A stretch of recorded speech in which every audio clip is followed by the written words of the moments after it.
Et salut à tous et bienvenue dans ce nouveau vlog. Ma femme et moi, récemment, on vient d'emménager dans une nouvelle maison, on vient de déménager. Donc j'ai décidé de vous faire un home tour, un tour de la maison, pour vous montrer les différentes pièces, vous montrer un peu comment utiliser le vocabulaire de la maison. Alors c'est parti. Alors on va commencer par le début. Donc ici, on voit le portail qui donne sur la rue. Mais nous, on entre par cette petite porte d'entrée. Donc on appelle ça une porte d'entrée. Et ensuite, le portail donne sur le garage à voiture, mais qu'on n'utilise pas parce qu'on n'a pas de voiture. Je déteste conduire, donc j'ai pas du tout de voiture. Et ensuite, donc, on rentre dans la maison par cette petite porte d'entrée. Ici, on a un paillasson ici. Donc c'est là où on va s'essuyer les pieds avant d'entrer dans la maison, avant de rentrer dans la maison. Vous pouvez dire rentrer au lieu de entrer, on l'utilise exactement de la même façon. Donc je vais entrer dans la maison maintenant. C'est parti.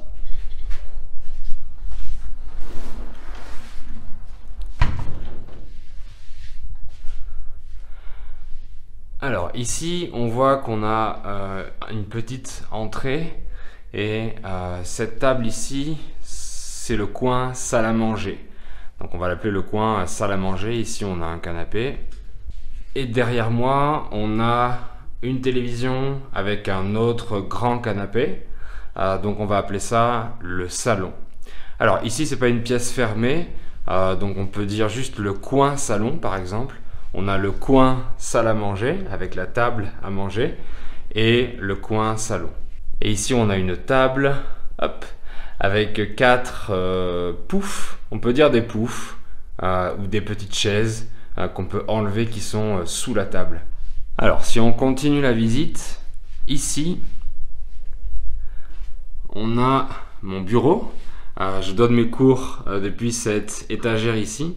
Alors ici, c'est un bureau et ici, c'est une étagère. Ici, une étagère. Ici, il y a d'autres étagères qu'on voit ici. Hop, voilà, 1, 2, 3 étagères. Je donne mes cours debout parce que j'ai découvert que le bureau debout c'est beaucoup mieux pour la santé, c'est beaucoup mieux pour le dos. Donc il y a quelques années j'avais tendance à avoir des problèmes de dos. Donc je fais attention à ne pas rester dans une position assise comme ça. Donc je donne mes cours debout et l'étagère est juste à la bonne hauteur, donc c'est parfait, c'est nickel. Alors là aussi, comme on peut voir, c'est pas une pièce entière parce qu'il n'y a pas de porte, il n'y a pas de mur, il n'y a pas de séparation. Donc on peut dire un espace bureau, un espace de travail ou un coin bureau par exemple. Là, il y a plusieurs possibilités. On continue ici, je pense que vous avez reconnu les toilettes. Non, je plaisante. Vous avez reconnu la cuisine, bien évidemment. Donc qu'est-ce qu'on a dans une cuisine? On a un frigo. Donc le nom officiel c'est un réfrigérateur, mais tous les Français, ou presque, disent un frigo. On dit très souvent un frigo. Normalement frigo c'est une marque, mais c'est devenu tellement populaire, c'était la marque Frigidaire, donc peut-être que certains d'entre vous ont un frigo de la marque Frigidaire, et maintenant tout le monde dit un frigo. Donc si on ouvre le frigo, on a donc plein de choses, hein. On a des bacs, tout en bas on a un bac à légumes et après on a aussi, on peut dire des étagères aussi dans le frigo.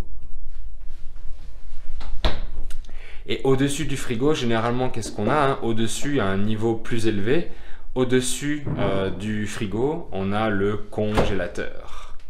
Voilà, il n'y a pas d'autre nom particulier, juste le congélateur. Il y a des Français qui disent le freezer, hein, pourquoi pas, mais plus souvent le congélateur. Ici, si je mets un verre, hop, j'ai un distributeur, oui, un distributeur d'eau, voilà, tout simplement. Ici, on continue, alors on a différents placards. Voilà, en fait, l'ensemble, c'est un meuble. Il y a plusieurs meubles qui sont collés les uns aux autres. Et ce sont différents placards, donc on ouvre la porte du placard ici, un placard vertical ou un placard comme ça, un placard horizontal. Ici, qu'est-ce qu'on a? Bien entendu, on a un évier donc pour faire la vaisselle, pour laver les aliments, etc. Ici, on peut avoir un égouttoir pour égoutter et pour sécher les couverts, les assiettes, etc. Donc la vaisselle, donc un égouttoir à vaisselle. Ici, qu'est-ce qu'on a? On a une gazinière. Une gazinière, on a des plaques, on peut dire aussi des feux. Et comme dans la vidéo sur l'omelette, on peut augmenter ou réduire le feu avec les boutons qui sont ici. Et la caméra est à l'envers, donc c'est difficile pour moi de mettre la main au bon endroit, mais il faut s'habituer. Et ici, on a les plaques où on pose la casserole ou la poêle dessus, par exemple. Et ici, on a une hotte aspirante. La hotte aspirante. Alors, qu'est-ce que je vais avoir ici? J'ai un four à micro-ondes. Et ici, j'ai un mini four, un petit four, un four électrique, par exemple. Ici, c'est un four à gaz. Ici, c'est un four à gaz. Hop, voilà, ici, un four à gaz. Et ici, ça va être un four électrique. En France, généralement, il n'y a plus beaucoup de fours à gaz, ou j'en ai jamais vu en tout cas. C'est très souvent des fours qui sont électriques. Ce qu'on peut voir ici, c'est que la gazinière, donc l'ensemble, tout l'ensemble, est encastré dans le meuble. Elle est encastrée dans le meuble. C'est-à-dire qu'elle est au fond, elle est entre le comptoir. Ici, on a un comptoir ou un plan de travail. Et la gazinière, elle est encastrée. Ici, on peut le tirer, donc on appelle ça un tiroir. Ouais. Ici, on a un tiroir avec les casseroles et les poêles. Qu'est-ce que c'est? Est-ce que c'est un placard ou un tiroir? Un tiroir, parce que je peux le tirer. Alors ici, on voit que on a, je sais pas si on voit bien, on a une petite porte, mais c'est une petite grille qui est quadrillée. Et en fait, c'est pour les moustiques. Donc on appelle ça une moustiquaire. Voilà, et ici, j'ai la machine à laver. J'ai un petit lavabo ici. Donc en fait, c'est le coin buanderie. L'endroit, la pièce où on stocke la machine à laver, le sèche-linge, les balais, les serpillères, par exemple, les produits ménagers. On appelle ça le coin ou la pièce, la buanderie. Ici, on a une porte. Hop. Et si j'ouvre la porte, on a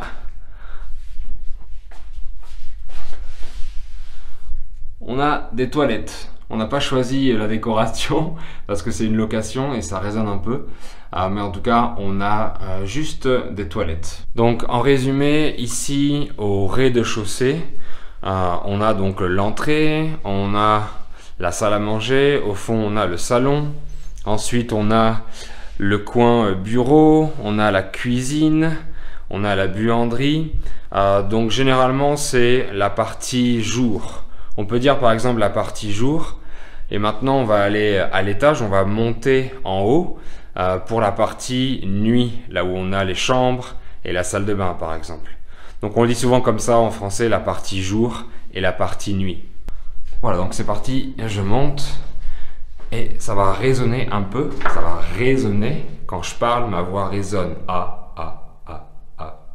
Ça résonne, il y a un écho. Donc, c'est une maison avec 3 chambres. Et en France, on dit un T4 parce qu'on a 3 chambres et une autre pièce, le reste, la cuisine, le salon, salle à manger, ça fait une seule pièce. Donc en fait, on a 3 chambres et une 4e pièce qui est le reste des pièces, ça forme une seule pièce. Et en termes location, en termes locatifs, en France, on dit un T4. Voilà, ici on rentre dans une petite chambre. Et on a un petit lit, donc on appelle ça un lit simple, ou un petit lit, tout simplement. Voilà, ici on a une fenêtre avec des stores. Alors les volets, c'est ce qu'il y a à l'extérieur de la fenêtre, ou alors c'est ce qui descend comme ça. Mais ce genre de fermeture, ce genre de volet, on appelle ça un store. Ici, on voit qu'on a une fenêtre, mais la fenêtre, elle s'ouvre entièrement. Vous voyez, depuis le bas jusqu'en haut. Donc en fait, on appelle ça une porte-fenêtre. Parce que c'est comme une porte, mais c'est une fenêtre. Donc une porte-fenêtre. Et l'ensemble des portes-fenêtres, voilà, on a tout ça, on a 2 portes-fenêtres. On appelle ça une baie vitrée. Alors normalement, une porte-fenêtre, c'est pour aller sur la terrasse. Bon, là, il n'y a pas de terrasse. Là, c'est le toit de ce qui est de la buanderie. Donc je vais éviter de marcher dessus. Voilà, mais bon, en tout cas, c'est une porte-fenêtre. Ici, on a une deuxième chambre. Et on voit qu'on a un plus grand lit. Donc on appelle ça un lit double. Le contraire d'un lit simple, un lit double. Ici, on a une table de chevet. La petite table qui est à côté du lit, c'est la table de chevet. Ici, on voit qu'on a un ventilateur. Et ici, on a un placard. Alors, ici, qu'est-ce qu'on a? Ici, on a un lavabo. L'évier, c'est pour la cuisine. Et le lavabo, c'est pour le reste. Donc, par exemple, la salle de bain. Alors ici, c'est une salle de bain qui est un peu particulière. Parce que on a le lavabo qui est séparé de la pièce où il y a la douche. Mais normalement, c'est ensemble. Et ici, si je rentre, vous avez la douche. Donc là, on peut dire une porte de douche. Il n'y a pas de rideau, mais c'est une porte de douche. Et voilà une douche. Et voilà une douche normale. Il n'y a rien à signaler de particulier. Ici, salut Fabien. Salut Fabien. Ici, on a un miroir pour se regarder et on me voit en train de filmer. Alors ici, c'est une autre pièce. Donc chaque section, on appelle ça une pièce. La salle de bain, c'est une pièce. La chambre, c'est une autre pièce. La cuisine, c'est une pièce. Et ici, on a une pièce intermédiaire en fait de passage. Alors c'est pas un couloir parce que c'est pas quelque chose qui est long comme ça, mais en tout cas, c'est une pièce pour passer d'un endroit à un autre. Voilà. Et ici, on a notre chambre, puisqu'on n'est que 2, donc on utilise une chambre sur 3. La chambre, et on peut dire la chambre à coucher aussi. Une chambre à coucher. Alors ici, il y a un autre placard dans lequel on a mis toutes nos affaires. Donc dans les étagères, une étagère, 2 étagères, 3 étagères. Les étagères, ici, on a un placard qu'on peut ouvrir. Et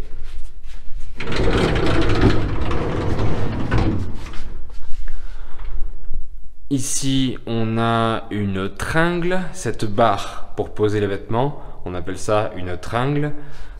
Et c'est la même chose qu'on a pour accrocher les rideaux. La barre que vous avez en haut, pour accrocher le rideau, on appelle ça une tringle. Et pour accrocher les vêtements, on a un cintre. Voilà les apprenants, c'est tout pour ce tour de la maison. C'est une maison qu'on loue avec Airbnb. Donc c'est pour ça qu'on n'a pas choisi la décoration. Et on ne peut pas changer la décoration, bien évidemment. Comme d'habitude, pour toutes les vidéos vlogs, sur ma page Patreon, vous aurez la transcription en français et en espagnol, ou en français et en anglais, plus les fiches de vocabulaire de tout le vocabulaire important de la maison qu'on a vu ensemble. Comme ça, vous allez pouvoir revoir la vidéo et lire en même temps les transcriptions en français ou en anglais, ou en français et en espagnol.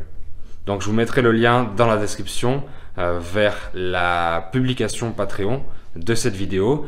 Et en vous abonnant à Patreon, vous aurez accès à toutes les autres publications antérieures, donc toutes les vidéos vlogs et les dialogues en version longue par exemple. Voilà, et si vous avez aimé la vidéo, si elle vous a apporté de la valeur, n'hésitez pas à mettre un gros like. Et je vous dis à très bientôt pour un nouveau vlog. Salut, à bientôt, au revoir.